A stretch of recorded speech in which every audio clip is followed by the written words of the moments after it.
Shalom, salam sejahtera buat kita semua. Nama aku Mili, aku Associate Pastor untuk gereja kalian, Gereja CCF Yogyakarta.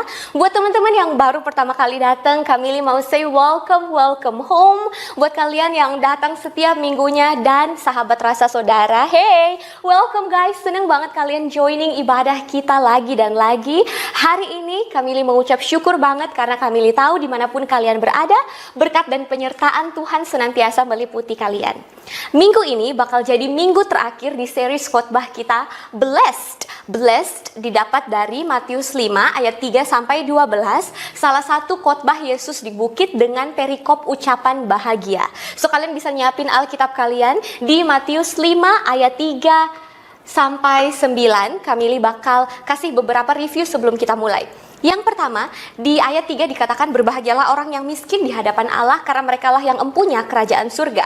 Kata miskin di sini bukan berarti nggak punya uang, bukan berarti bangkrut. Karena kalau kata miskin di sini artinya cuma sekedar nggak punya uang, maka saudara dan saya bakal punya banyak kesempatan, bahkan kesempatan terbuka lebar untuk jadi pemilik kerajaan surga setiap akhir bulan. But that's not the point. The point adalah berbahagialah kita jika nggak peduli seberapa banyak pun uang yang ada di tangan kita, seberapa tinggi pun posisi pekerjaan kita tetap hidup mengandalkan dan bergantung sepenuhnya kepada Tuhan. Ayat yang keempat dikatakan berbahagialah kamu kalaupun kamu berduka cita karena kamu akan dihibur. Saudara sekalian yang dikasihi Tuhan, saudara bisa pergi traveling, bisa jalan-jalan, beli baju baru, dan saudara pulang nanti ke rumah, saudara mungkin ngerasa, oh hidupku udah baik-baik aja, tapi ternyata engkau balik lagi ke tempat yang sedih di pikiranmu. Kenapa? Karena penghiburan yang sejati gak akan pernah kalian dapat kecuali dari Tuhan. Gak ada tiket pesawat sebagus apapun, hotel semewah apapun yang bisa membuat kalian hidup dalam penghiburan yang sejati kecuali di hadirat Tuhan. Ayat yang kelima dikatakan berbahagialah orang yang lemah lembut karena mereka akan memiliki bumi. Kata lemah lembut bukan berarti orang yang minder, orang yang pasif, tapi berbahagialah orang yang lemah lembut, yaitu orang yang memprioritaskan orang lain karena merekalah yang akan memiliki bumi. Ayat yang keenam dikatakan berbahagialah kalian kalau kalian lapar dan haus akan kebenaran sebab kalian akan dipuaskan. Banyak sekali orang cari di dunia ini kepuasan di tempat nongkrong, di traveling, di hobi, di uang, di relationship bahkan, tapi sebenarnya kepuasan yang sejati cuma bisa saudara dapatkan ketika saudara lapar dan haus akan kebenaran. Ketika saudara lapar dan haus akan firman Tuhan, akan menjadi pelaku firman Tuhan, maka saudara dan saya akan beroleh kepuasan. Selanjutnya di ayat yang ketujuh dikatakan berbahagialah orang yang murah hati sebab mereka akan beroleh kemurahan. Beberapa dari kita bergumul dengan situasi finansial, kok bisa yang ini nggak dapet, kok bisa yang ini nggak jadi. Tapi saudaraku yang dikasihi Tuhan, cara satu-satunya engkau beroleh kemurahan adalah dengan bermurah hati terlebih dahulu. Cara satu-satunya Tuhan memberkati hidupmu adalah dengan memberi terlebih dahulu. Berapapun uang yang ada di tangan kalian hari-hari ini, kami mau ajak kalian untuk jangan takut memberi. Memberi nggak akan membuat kalian miskin, memberi akan justru membuat kalian kaya, bukan cuma secara uang, bukan cuma secara finansial, tapi juga di sini kalian bakal ngerasa puas banget. Ayat ke-8 dikatakan berbahagialah orang yang suci hatinya karena mereka akan melihat Allah. Suci hatinya bukan berarti orang ini 100% murni, 100% kudus, gak bercacat, gak bercela, gak berdosa, tapi artinya hati yang mau selalu dibentuk dan berkawan intim dengan Allah. Berbahagialah orang yang hatinya demikian karena mereka akan melihat Allah. Ternyata Tuhan gak terkesan, kerajaan surga gak terkesan, gak impressed dengan apa yang saudara bawa di tanganmu. Kerajaan surga terkesan dengan apa yang engkau bawa di hatimu. Dan ayat yang ke-9 dikatakan berbahagialah kamu hai pembawa damai karena kamu akan disebut anak-anak Allah. Satu-satunya cara orang bisa tahu saudara adalah anak-anak Allah, saudara adalah duta besar kerajaan Allah, adalah dengan jadi pembawa damai, dengan jadi orang yang dengan begitu mudah memaafkan, gak lihat-lihat pelanggaran, gak ungkit-ungkit pelanggaran. Saudara akan disebut anak-anak Allah. Dan hari ini khotbah kita yang terakhir di Blessed, series khotbah kita yang terakhir di Blessed, kami beri judul berbahagia dan bersukacitalah dari Matius 5 ayat 10 sampai 12. Matius 5 ayat yang 10 sampai yang ke-12. Kalian bisa pakai apps kalian di HP, ada YouVersion boleh, buat teman-teman yang pakai Alkitab di buku juga boleh banget, Bible boleh banget.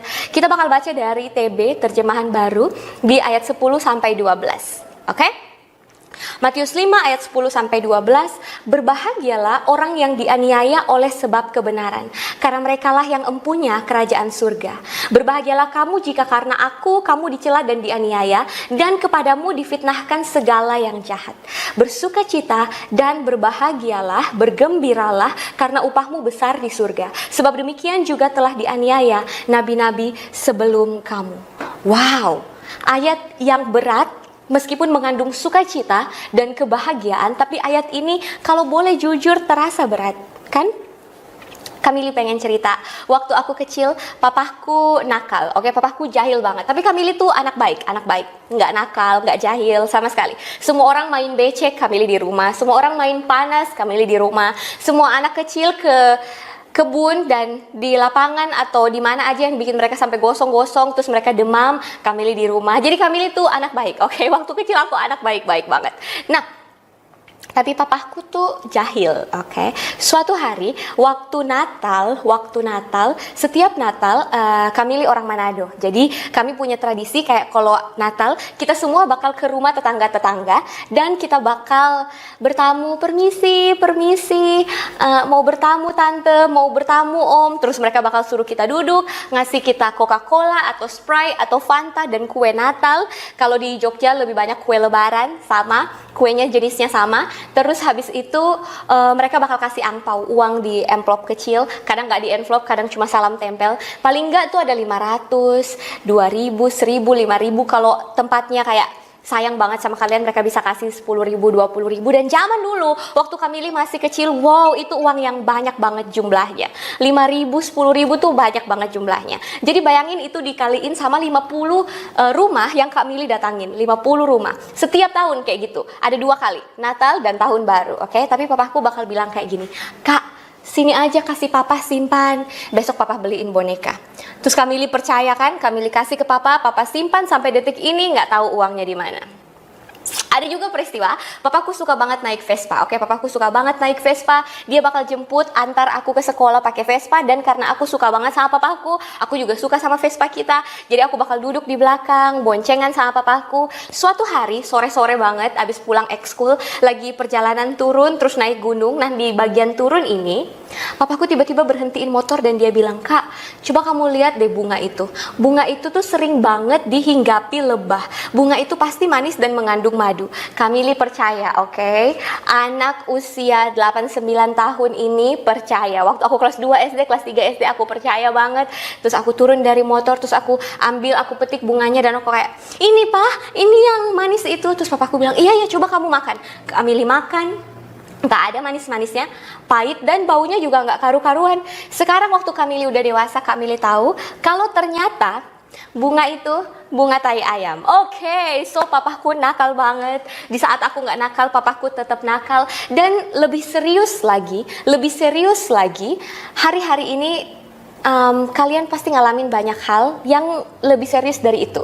Masuk akal nggak? Kayak yang Kak Mili alami itu hal kecil yang kalau dipikir-pikir sekarang tuh lucu.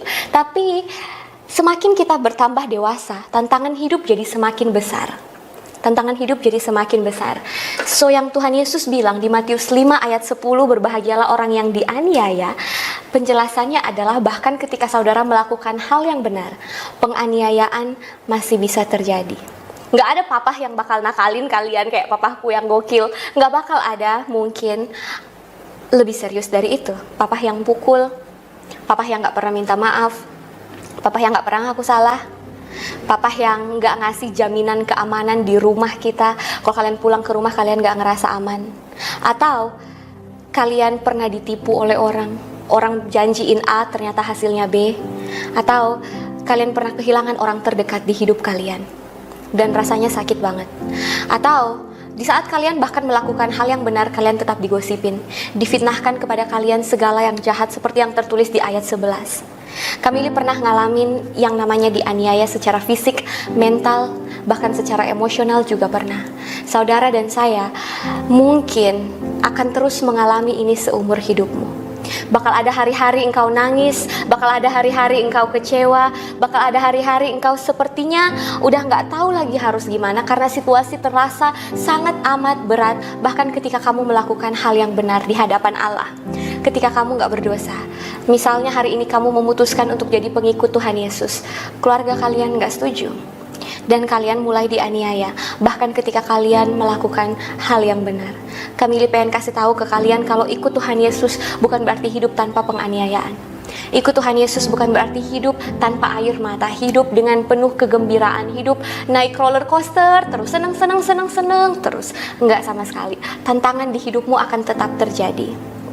Ada banyak hal yang masih saudara harus bertumbuh, dan untuk bertumbuh kadang gak mudah, kadang gak enak, rasanya sakit dan gak nyaman. Hal itu akan tetap terjadi di hidupmu.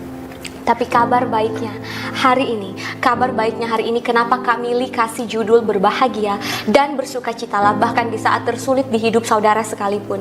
Kabar baiknya adalah ini: God will never leave you. This is the good news. God will never leave you. Tuhan gak akan pernah meninggalkan saudara. Betapapun beratnya tantangan di hidupmu, seberapapun banyaknya orang yang walk away, yang berjalan menjauh dari engkau, Tuhan gak akan pernah ninggalin engkau sedetik pun, semenit pun, sehari pun. Dia Allah yang setia, yang gak akan pernah meninggalkan saudara dan saya. Banyak tokoh di Alkitab sudah pernah menyaksikan kesetiaan Tuhan. Saudara tahu Yusuf? Dia sempat mau dibunuh sama kakak-kakaknya sendiri. Dia udah dijual jadi babu. Bahkan waktu dia gak ngapa-ngapain, dia dijual jadi hamba, dijual jadi budak. Dia gak ngelakuin hal yang salah, oke? Tapi orang tetap perlakukan dia seenaknya. Apakah Tuhan meninggalkan dia?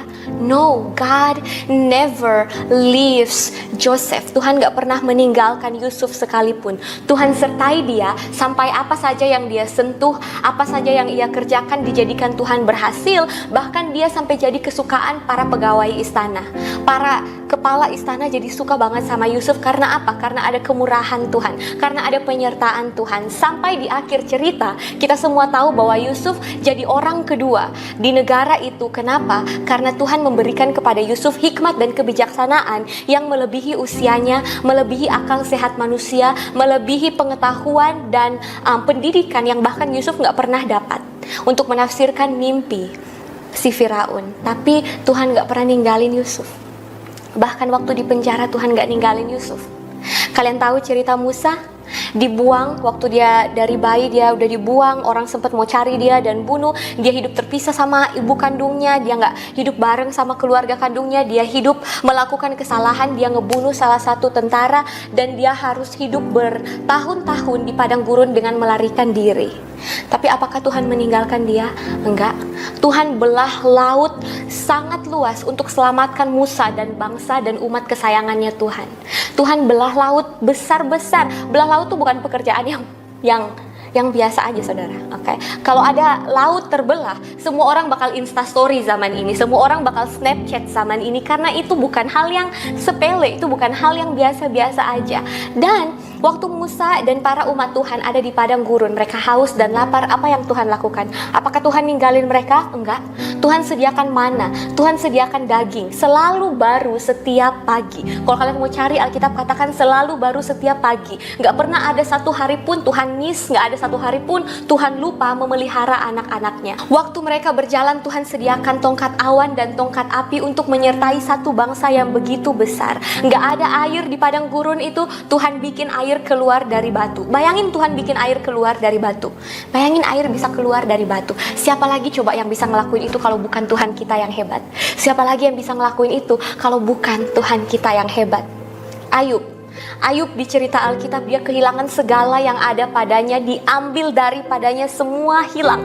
Harta, kekayaan, orang-orang yang dia percaya, bahkan keluarganya sendiri meninggalkan dia. Suatu hari dia sampai sakit kulit, borok, dan Alkitab katakan dia harus garuk pakai tembikar. Tembikar itu seperti batu bata, seperti potongan batu bata yang dipakai untuk ngebangun rumah pada zaman itu. Bayangin gatal banget di kulit kalian, garuk pakai kuku aja nggak cukup, kalian harus garuk pakai batu bata. Bayangin saking gatalnya, Ayub harus garuk tubuhnya pakai tembikar. Di akhir cerita itu, apakah Tuhan meninggalkan Ayub? Enggak. Tuhan gak ninggalin Ayub sama sekali. Tuhan kembalikan apa yang dicuri daripada Ayub, berkali-kali lipat Tuhan kembalikan. Dan yang paling mulia, yang paling indah lagi, kalau kalian baca di Ayub, ayat-ayat terakhir, Ayub katakan, dulu aku cuma kenal Tuhan lewat apa kata orang. Dulu aku gak ngerti sebenarnya Tuhan tuh kayak apa, tapi sekarang mataku sendiri melihat, aku sendiri mengalami kebaikan Tuhan. Tuhan gak pernah meninggalkan mereka.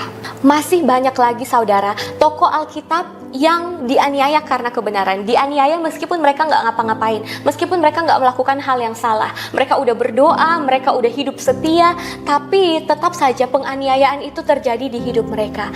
Kabar baiknya adalah Tuhan gak pernah ninggalin mereka sama sekali, dan yang tadinya penganiayaan Tuhan ubah jadi berkat. Luar biasa memberkati hidup mereka. Esther contohnya, dari anak yatim piatu, hidup sebatang kara, anak buangan lagi, yatim piatu, anak buangan di negeri orang gak tahu di mana, dia bingung, tapi Tuhan bawa dia ke istana raja untuk jadi ratu. Goalnya bukan supaya cuma dia jadi ratu aja, tapi goalnya adalah Esther dipakai Tuhan untuk menyelamatkan umat Tuhan, bangsa Tuhan dari pembinasaan dan pembunuhan yang keji, pembinasaan dan pembunuhan atau pembantaian massal karena tipu muslihat Haman pada saat itu. Saudara tahu Daud diolok-olok sama keluarganya sendiri. Papahnya gak begitu nganggap dia, kakak-kakaknya dibanggain ngelakuin hal-hal yang hebat, tapi Daud cuma ngegembalain ternak, itu pun cuma 2-3 ekor. Tapi apakah Tuhan ninggalin Daud? Enggak. Tuhan adakan mujizat Daud ngalahin Goliat. Kalau bukan Tuhan Yesus, kalau bukan Allah Bapa di surga, siapa lagi? Anak sekecil itu, seimut itu, Alkitab katakan pipinya merah-merah, so dia unyu-unyu. Guys, anak mana lagi yang unyu-unyu yang bisa dipakai Tuhan mengalahkan musuh yang berkali-kali lipat besarnya, gemuknya, tingginya daripada anak itu?